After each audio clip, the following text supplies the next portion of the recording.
話說之前 Live 咧就試咗一個新學翻嚟嘅舊化處理方法啦，咁亦都將成品嘅相擺咗上 Facebook 同埋 YouTube 嘅。其實出嚟個成果都幾唔錯，見得下人㗎。最緊要係唔需要用得到噴筆啊嘛。都有網友問係個咩嘅搞法嚟嘅，咁所以就快手拍條片介紹翻點樣用呢個方法做舊化處理啦。補翻句啦，呢個方法當然用喺格納庫啊場景上面係絕對冇問題啦，但係就算做落高達嘅模型上面呢，都 OK 㗎。我都會用翻呢個格納庫嘅模型去做翻個示範。首先中間分隔呢兩條呢，我就會用柔性漆嘅金屬銅做一個手油嘅上色。你可能就會奇怪咧，喂，做咩唔噴啊？咁咪好唔滑淨咯。我自己做呢一個格納庫嘅概念就係佢應該用咗好耐㗎啦，咁所以就算金屬嘅部分呢，有凹凸啊、刮痕啊，全部都解釋得到嘅。同埋最尾呢，我會補翻個滲線液上去做一個舊化同埋污漬嘅效果。到時唔夠滑淨呢，反而係一個好處嚟嘅。咁啲油乾咗之後，就可以同佢貼翻個遮蓋嘅膠紙。咁呢一條膠紙呢，就一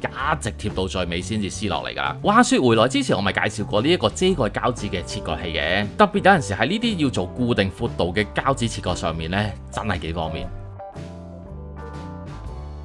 然之後啦，我就會用實黑色嘅水性漆，將成個格納庫嘅其他部分都上一次色，冇乜技巧性可言嘅，因為有冇筆痕啊，啲油分佈得平均啊，都唔使太講究。始終做舊化呢，有少少凹凹凸凸係冇問題嘅，而且之後落嚟做嘅工序呢，我都可以保證個表面係絕對唔會平滑㗎啦。呢度我係用 AK 油嘅啞黑色，咁啲黑色嘅油乾咗之後啦，我哋就可以準備一塊海綿。嗱，我自己就試咗幾個唔同類型嘅海綿，個人覺得呢一隻白潔布上面黃色嘅部分嘅海綿做出嚟嘅效果就最容易處理嘅。其實我都唔會稀釋㗎啦，就直接將少量嘅水性漆擠落去海綿嘅表面，好似畫面一樣啦。我會用廚房紙索走多餘嘅顏料，然之後就會用海綿將呢個灰色油直接印上去格納庫嘅表面。喺呢度我會用嘅就係 AK 油嘅 Ash Grey。其實呢個步驟呢就比較隨心嘅，我自己會集中喺一啲大面積嘅平面上面印多少少呢一隻灰色。其實格納庫嘅表面本身有啲細節都有一個高低嘅段差啦，咁所以喺啲凹凸嘅位置上面，灰色係一定印唔到晒上去嘅，就會形成好似畫面入邊咁樣嘅狀態。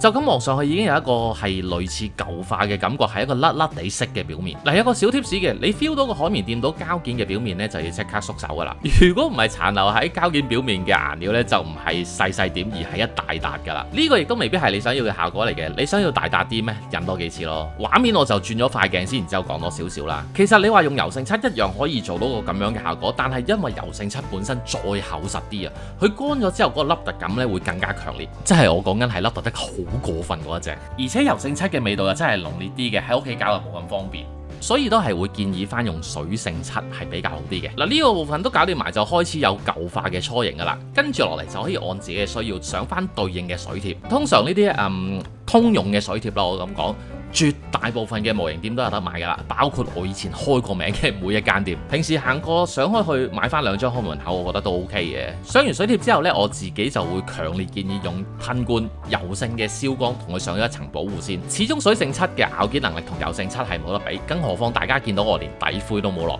你攞棉花棒大力啲篤一篤佢呢，分分鐘會將啲漆油刮咗出嚟。咁亦都可以統一埋個水貼嘅表面個反光質感。做完之後呢，無論你之後做乾掃啊、即洗啊，都絕對唔會再影響到你之前做過上咗色嗰啲功夫噶啦，同你平時打機落個 save 都係差唔多嘅啫。完咗燒光之後呢，咁我就會用珐琅油類別嘅顏料。眼利嘅觀眾呢可能會發現，喂，燒光完之後就有少少唔同咗喎。係嘅，因為柔性嘅燒光佢有柔性嘅 thinner 入邊噶嘛，會溶咗少少灰色嘅水性漆嘅。不過影響到嘅只係得少少嘅啫。同埋而家咁樣望上去成個舊化呢，會再自然少少嘅。首先我會用黑色嘅滲線液啦，咁搽啲我認為應該再污糟啲嘅地方。等佢乾咗之後呢，就用棉花棒點翻少少珐琅油用嘅 thinner，輕輕力咁樣推翻散一啲過分黑色咗嘅地方。嗱，咁唔一定要用滲線液嘅，你可以用 marker 或者其他舊化液都 OK， 只要你確認你係用翻對應嘅 thinner，將個顏色淡化咗佢就 OK 噶啦。然之後我就會用另外一隻海綿點少少黑色嘅珐琅油，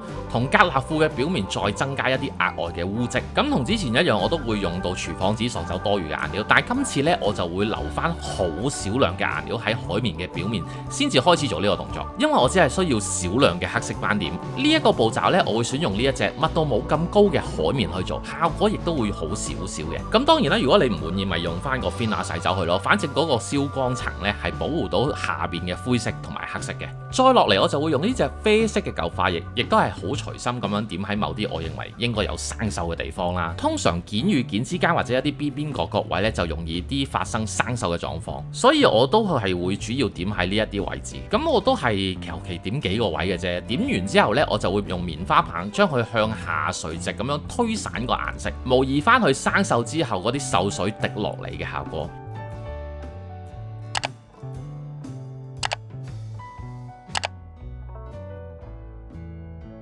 如果你覺得個顏色太重或者個啡色太多嘅時候，咁你咪用 thinner 再推散翻或者淡化佢咯。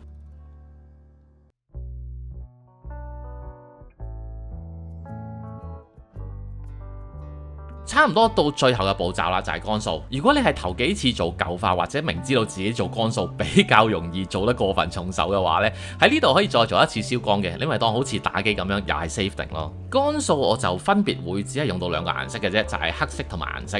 都係珐琅油噶啦，我自己就會用支爆晒膽嘅筆去做噶啦，因為出嚟個效果真係好翻少少嘅。首先點翻少少黑色嘅珐琅油啦，然之後同樣地喺廚房紙上面掃到好乾好乾，主要喺一啲邊邊角嘅位嗰度掃翻個黑色上去，一來可以做到一個摩擦出嚟嘅舊化痕跡啦，二來亦都有助於勾翻個線條出嚟嘅。嗱，唔好條條邊都做，我自己就大概做到5-6成就算噶啦，因為舊化做得太過工整嘅話呢，出到嚟成件事反而未必有咁自然嘅效果。同樣地，當然做得有啲重手啲，有啲輕手啲，出嚟個效果亦都會自然啲嘅。最後就用銀色做翻一個同樣嘅乾掃啦。珐琅油嘅銀色呢係有 X16同埋 X32，我個人就比較建議用 X32嘅，因為佢個銀色呢係閃啲嘅。我自己就會喺呢啲柱嘅邊邊啦，或者喺頭先黑色乾掃得比較重手嘅地方，再落呢個銀色，模擬翻好似佢已經磨蝕到見到入邊嘅金屬層咁樣。譬如喺呢一啲咁樣嘅配件上面呢，我自己都會乾掃翻一個銀色上去嘅，咁就叫做成件嘢再有翻多少少層次。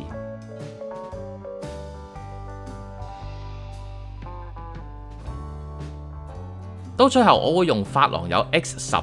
槍黑色稀釋到好似滲線液咁樣嘅狀況，然之後就會滲入呢啲有圖案嘅細節位嗰度。等佢乾咗之後呢，就唔會翻走去啦，當做入邊係一個金屬嘅咁樣嘅效果。其實就算咁樣做咗呢，我自己都知道係一啲都唔明顯嘅，只不過係我自己想俾多一個層次去咁解啫。去到最後啦，咁我亦都會上翻少少金屬綠色同埋金屬紅色喺呢個格納庫嘅呢幾個位置啦。反正我呢個金屬色嘅 marker 呢，買咗幾年㗎啦，都未用晒，咪順手用埋佢咯。嗱，呢一邊呢，有啲水性嘅黑色漆走咗上去，唔緊要噶，攞啲水性嘅 thinner 將佢黑色漆嘅地方抹走，然之後兩邊都補翻一個黑色嘅滲線液上去，咁就已經有一個污糟嘅效果。成個處理嘅方法就做完啦，出到嚟成品就係咁樣嘅。我自己就淨係用放工嘅時間去做啦，就做咗3晚，主要其實係等啲油乾。效果出到嚟其實見得嚇人嘅，最緊要係咩？完全唔需要用到噴槍啊嘛。水性漆同珐琅油其實都唔係太大味，咁喺屋企做呢個處理呢，亦都唔會話影響到屋企人太多啦。至於你話噴燒光嘅話，買一個罐翻嚟喺後樓梯或者喺浴缸做咗佢都冇問題嘅。去到片尾啦，俾多個彩蛋你哋。如果你覺得淨係上個灰色太過單調，你仲可以加遮蓋啦，同埋用海綿啦，做多少少分析嘅。畫面呢度呢，我印完晒灰色之後，我就貼咗一個遮蓋膠紙上去，留翻一條長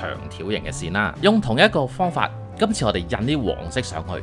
做好咗之後呢，個效果就係咁樣噶啦。其實效果出嚟呢，就比較近似你馬路上面見到嗰啲分間線。嗱，呢度我係衰咗嘅，點解會有啲黃色嘅顏料走咗過去呢？因為我自己心急，就用一個吹風機嘅方法諗住吹乾佢，點知啊吹咗入去。如果你想特登有呢個效果，嗱，我而家話俾你聽點樣啊？但係我自己呢，第一次用呢個風筒去吹乾水性漆，咁我自己都知道原來會咁樣瀨嘢嘅。今次嘅分享呢，嚟到呢度啦，明白好多師兄喺屋企真係冇可能 set up一套噴油嘅裝置嘅，出去噴油租場當然係一個方法，但係成本一來唔低啦，而且亦都要行嚟行去。而家就介紹埋呢個方法，睇下大家會唔會用得着啦。我都應該會用呢個方法，完全唔噴油之下，淨係幫一隻高達或者一隻模型上色，睇下做到出嚟個效果會係點嘅。希望我今年之內可以拍到成呢條片啦。除咗不定期會做呢一類嘅模型技巧分享之外啦，我亦都會做下開箱片啊，介紹下模型工具。月頭同月中咧都會定期報翻高達模型再版同埋新出商品嘅資料。有興趣嘅記得 like、subscribe、share 啦。我係肥宅模型，我哋下條片再見